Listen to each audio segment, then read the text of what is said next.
Baik, Assalamualaikum warahmatullahi wabarakatuh. Perkenalkan, nama saya Abdul Rashid dengan NIM 070123. Pada kesempatan kali ini, saya akan menyampaikan materi tentang pencemaran Danau Toba dan upaya penanggulangan. Tugas ini merupakan UAS dari mata kuliah Sains Teknologi dan Lingkungan dengan dosen pengampu Ibu Rini Halila Nasution. Semoga pembahasan ini dapat memberikan wawasan baru dan bermanfaat bagi kita semua.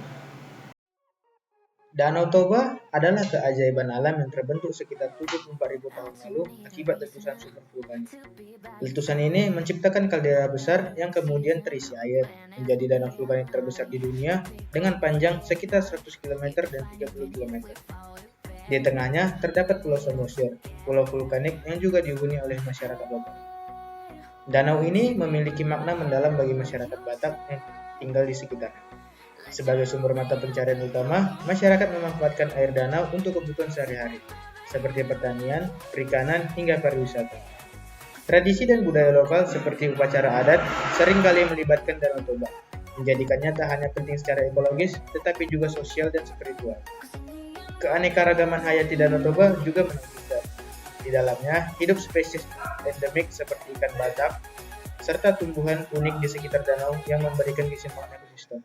Namun, keindahan dan fungsi ekologis ini kini terancam oleh berbagai aktivitas manusia. Sebagai pusat kehidupan masyarakat sekitar, Danau Toba menyediakan air bersih, menjadi habitat flora fauna, serta mendukung ekonomi lokal melalui pariwisata. Tapi, pesatnya pembangunan aktivitas perikanan dan pembuangan limbah telah menciptakan masalah yang tidak bisa lagi diabaikan. Pencemaran di Danau Toba datang dari berbagai sumber yang saling berkaitan. Salah satu kasus besar adalah pencemaran akibat limbah keramba jaring apung atau disebut KJA. KJA adalah metode budidaya ikan yang menggunakan pakan buatan dalam jumlah besar. Sisa pakan dan feses ikan yang mengandung kadar nitrogen dan fosfor tinggi mencemari air, menyebabkan eutrofikasi atau ledakan pertumbuhan alga yang mengurangi kadar oksigen dalam air. Studi kasus dari 2018 menunjukkan peningkatan signifikan bahan organik di beberapa titik di Danau Toba yang mengganggu keseimbangan ekosistem. Selain itu, limbah rumah tangga dan di hotel di sekitar kawasan pariwisata juga menyumbangkan pencemaran, karena banyak dari limbah ini tidak diolah dengan baik sebelum dibuang ke danau. Apa saja sumber pencemarannya? Ada 4 faktor utama. Yang pertama, limbah plastik dan sampah dari wisatawan dan penduduk sekitar. Yang kedua, limbah rumah tangga dan industri yang langsung mengalir ke Danau Toba tanpa pengolahan. Yang ketiga, aktivitas keramba jaring apung, di mana pakan ikan yang berlebihan mencemari air. Yang keempat, pembangunan yang tidak mempertimbangkan kelestarian lingkungan.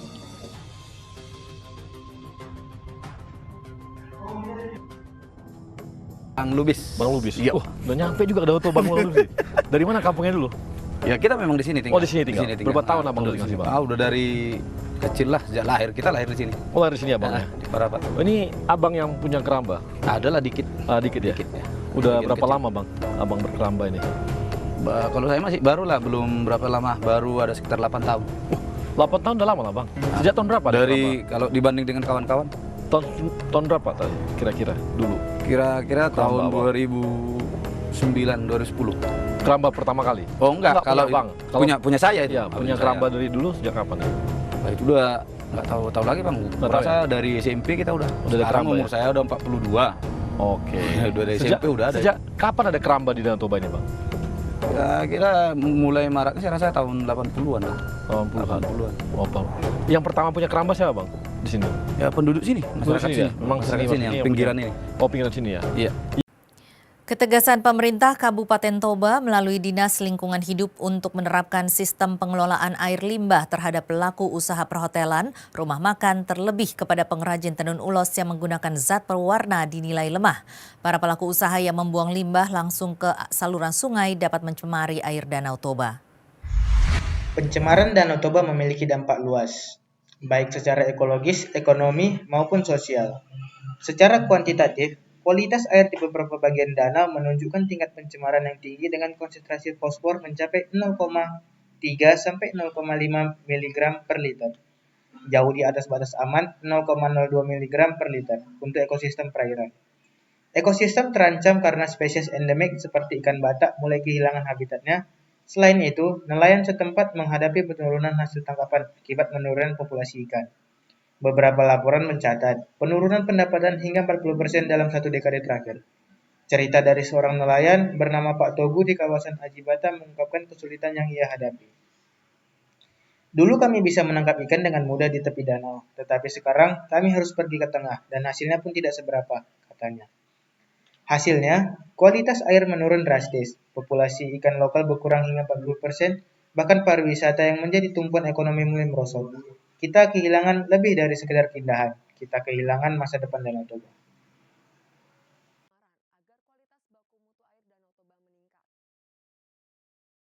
Pencemaran di Danau Toba datang dari berbagai sumber yang saling berkaitan. Salah satu kasus besar adalah pencemaran akibat limbah keramba jaring apung atau disebut KJA.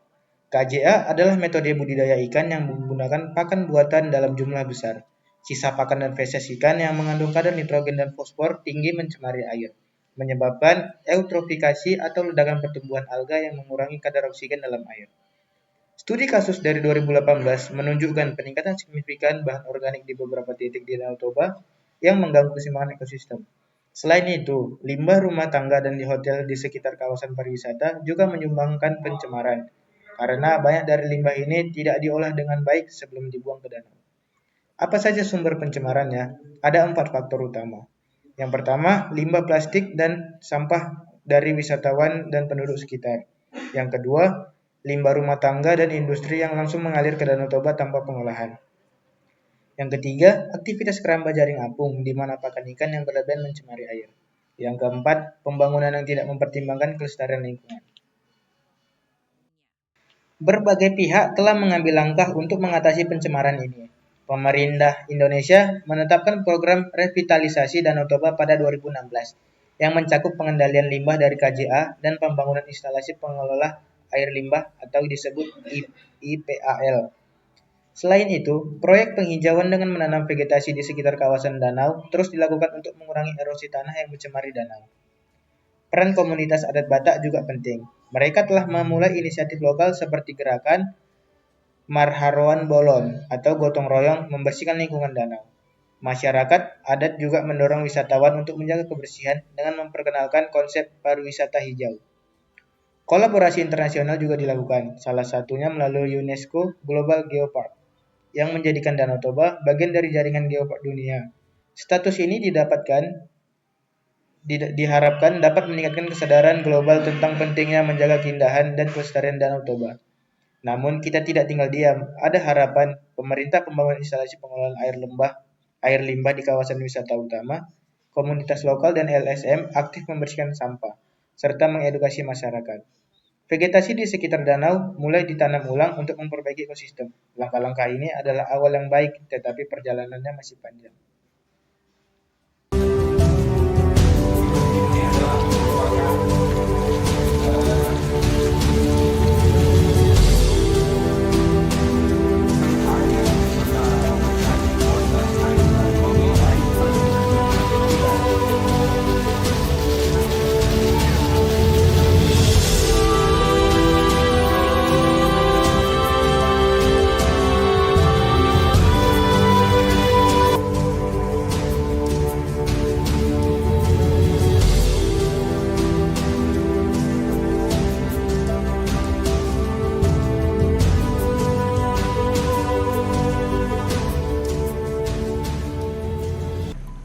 Danau Toba sangat indah.